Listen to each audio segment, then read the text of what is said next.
Bismillahirrahmanirrahim. Yang kami hormati Bapak Kepala Kantor Kementerian Agama Bapak Salam, Bapak Subah, para kasih. Assalamualaikum warahmatullahi wabarakatuh. Alhamdulillah. Alhamdulillahilladzi khalaqal insana minal ma'i wal bashar fakana rabbuna qadiran fa ashhadu an la ilaha illallah wa ashhadu anna Muhammadan abduhu wa rasuluhu la nabiyya ba'da. Allahumma shalli ala sayyidina Muhammad wa ala alihi wa ashabihi wa man tabi'ahu bi huda ila yaumil qiyamah. Bapak-bapak, ibu-ibu yang kami hormati, pada hari ini kami diberikan amanah untuk menyampaikan kultum ataupun kuliah 7 menit dengan tema kedermawanan para sahabat Nabi Muhammad sallallahu alaihi wasallam. Bapak-bapak, ibu-ibu yang saya hormati, berbicara soal kedermawanan, maka berbicara soal kerelaan ataupun kerelaan untuk melepaskan sedikit materi yang kita miliki untuk orang lain yang membutuhkan. Pada zaman Rasulullah SAW ada beberapa sahabat yang mana para sahabat ini bahkan begitu rela, jangankan hartanya, jika Rasul meminta hidupnya pun mereka akan rela untuk demi keberlangsungan agama Islam ini. Dari salah Islam yang sampai pada kita hari ini. Yang pertama, kita lihat cerita ataupun kisah tentang sahabat Nabi Muhammad SAW yang bernama Abu Bakar As-Siddiq. Ketika beliau memerdekakan seorang budak yang bernama Bilal bin Rabah. Seketika itu Bilal dipaksa oleh orang Yahudi yang memilikinya untuk mengakui kembali atau kembali lagi kepada Tuhan yang mereka sembah sebelumnya. Akan tetapi Bilal dengan teguh mengatakan bahwasanya aku tidak akan kembali, dan setiap lafal yang keluar dari ucapannya selalu mengatakan ahad, ahad, ahad. Yang mana ketakwaan Bilal pada saat itu dipertaruhkan dengan siksaan yang luar biasa dari majikannya. Akan tetapi Abu Bakar As-Siddiq menampakkan marwah dirinya. Beliau menawarkan Bilal dengan harga yang sangat tinggi. Dikisahkan bernilai 20.000 dirham emas pada saat itu. Mungkin jika kita rupiahkan sekarang, 1 dirham 3,2 gram, lebih kurang sekitar 500 jutaan. Untuk seorang budak yang mana jangankan materi, dia tidak memiliki dirinya sendiri. Akan tetapi Abu Bakar As-Siddiq pada saat itu memperkirakan, membayangkan marwah agama Islam. Bukan karena Bilalnya, tapi marwah agama dipertaruhkan pada seorang budak yang mempertahankan keimanannya. Luar biasa. Bahkan Yahudi itu berkata, bila Abu Bakar As-Siddiq, ini harga terlalu tinggi untuk seorang budak. Abu Bakar menjawab bahwasanya, wahai Yahudi, jangankan dengan nominal 20.000 dirham, 10 kali lipat pun kau kalikan, maka akan aku tebus Bilal bin Rabah. Luar biasa kerelaan ataupun semangatnya daripada Abu Bakar As-Siddiq. Di samping memiliki harta, beliau juga memiliki semangat, memiliki cara, memiliki intrik politik untuk membebaskan seorang Bilal bin Rabah. Ini kisah yang pertama. Kisah yang kedua, mari sama-sama kita telaah dan kisah Utsman bin Affan ketika membebaskan sebuah sumur yang bernama Sumur Rahmah di kota Madinah, lebih kurang 5 km dari kota Madinah. Jadi ceritakan seperti itu. Ketika itu Masyarakat muslimin hijrah dari Mekah ke Madinah. Tibalah musim paceklik ataupun kekeringan yang memunculkan air hanya sebuah sumur bernama sumur Romah yang dimiliki oleh Yahudi Madinah. Bagaimana cara Utsman untuk membantu kaum muslimin pada saat itu? Bahkan Rasulullah SAW berkata, wahai para sahabat, siapapun kaum muslimin yang pada saat ini yang bisa membebaskan sumur Rahmat, maka dia akan masuk surga. Langsung Utsman tergerak hatinya untuk membebaskan sumur tersebut. Ketika menjumpai Yahudi pemilik sumur ini, Yahudi menjawab bahwasanya sumur ini tidak untuk kami jual belikan. Karena mengapa? Ini menjadi sumber pendapatan sehari-hari kami. Airnya kami jual kepada masyarakat. Semua masyarakat di sekeliling kota Madinah. Akan tetapi Utsman menampakkan cara yang baik. Menampakkan beliau sebagai orang yang memiliki intelektual. Kalau seperti ini, Yahudi kita bagi dua saja. Kita bagi 2 persentase saham dari sumur ini. Setengah milikmu, setengah milik saya. Waktu itu Utsman membeli dengan harga 10.000 dirham. Ini harga yang luar biasa yang ditebus oleh Utsman. Kemudian Yahudi menyetujuinya. Baik, kalau seperti itu, kita bagi 2 sumur ini. 1 hari hasilnya menjadi milik Utsman, 1 hari lagi dikuasai oleh Yahudi tersebut.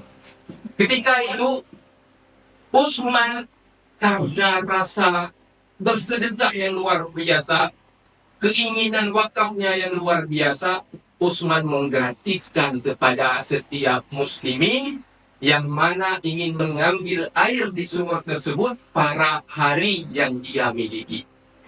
Sehingga Yahudi ini merasa susah. Karena mengapa? Tidak ada lagi seorang pun yang datang di hari yang ia kuasai untuk membeli air daripada sumur Romah ini. Sehingga pada saat itu Yahudi datang kepada Utsman. Wahai Utsman, kalau seperti itu biarkan semua kepemilikan sumur ini menjadi milikmu. Alhamdulillah, Utsman menebus dengan 2 kali lipat dari harga yang sama. Jika dirupiahkan mungkin sekitaran 64 miliar kalau saat ini. Bayangkan seseorang yang mau mewakafkan, mensedekahkan hartanya dengan nominal yang luar biasa. 20.000 dirham emas. Masyarakat muslimin rahimahumullah. Sahabat yang ketiga berasal dari seorang wanita yang mana ia hidup bersama Rasulullah selama 25 tahun. Ia berasal dari seorang yang kaya raya. Ia anak orang punya bernama Khadijah binti Khuwailid binti Uzza binti Hisham binti Quraisy. Ini luar biasa. Seorang wanita yang kaya raya yang dikisahkan bahwasanya beliau memiliki khalifah dagang di Madinah itu menguasai 2/3 dari Madinah itu milik orang tuanya. Yang tanya itu mungkin Madinah Grona, urun na, urun mumpol. Luar biasa. Anak sultan. Luar biasa. Ketika itu Khadijah setelah kepergian suaminya yang pertama yang kedua, beliau fokus di bidang perniagaan, melanjutkan usaha bisnis ayahnya. Pada suatu hari datang kabar dari Waraqah yang mengatakan bahwasanya, wahai Khadijah, ada seorang pemuda yang sangat baik, dikenal jujur pada saat itu, dikenal tulus akhlaknya, maka mari sama-sama kita ajak beliau untuk bergabung dalam bisnis kita. Dialah Nabi kita Nabi Muhammad sallallahu alaihi wasallam. Khadijah mengajak Nabi Muhammad untuk berdagang, membawa kafilah-kafilah dagang ke negeri Syam. Pada saat itu dikisahkan ada 80.000 unta yang dipimpin oleh Nabi Muhammad sallallahu alaihi wasallam. Coba bayangkan seorang Khadijah yang pada saat itu memiliki unta dengan jumlah 80 1000 unta itu per satu kafilah saja. Mungkin kalau harga unta sekarang paling 50 juta. 50 juta. 80.000 berapa triliun ini? 4 triliun lebih kurang. Itu harta yang dikuasai oleh seorang Khadijah ketika berbisnis dengan Rasulullah Sallallahu Alaihi Wasallam. Luar biasa asetnya. Dan Khadijah tercengang melihat Rasulullah ketika kembali dari negeri Syam, ia menghasilkan keuntungan yang luar biasa, yang tidak biasa dari biasanya, bahkan berkali-kali lipat bertambah. Sehingga pada saat itu timbul ketertarikan dari Khadijah binti Khuwailid kepada Rasulullah Sallallahu Alaihi Wasallam. Singkat cerita, datanglah Nawfal bin Hayyan menjumpai Rasulullah. Wahai Rasulullah, Khadijah, sebelumnya sudah ditanyakan kepada Khadijah, apakah engkau memiliki tertarik dengan Nabi Muhammad SAW, apakah ingin menikah kepadanya?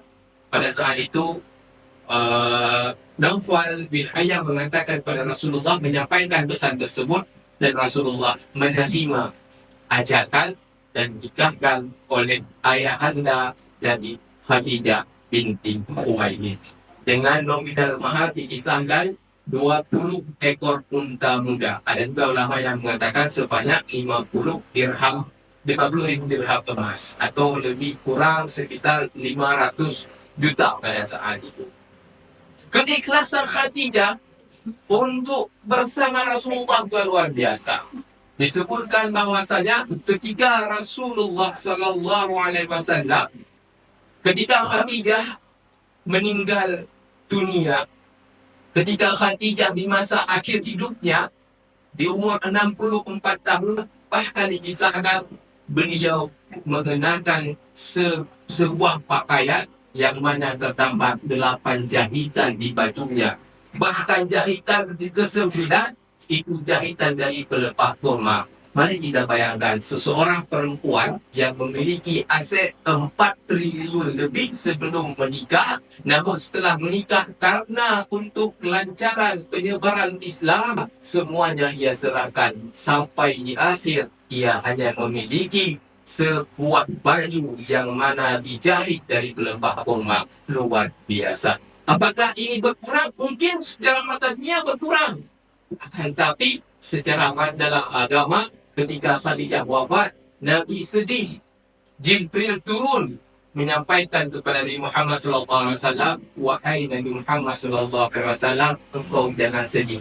Karena mengapa? Khadijah sudah disiapkan oleh Allah Subhanahu wa Ta'ala sebuah tempat yang paling istimewa di dalam syurga Allah Subhanahu wa Ta'ala.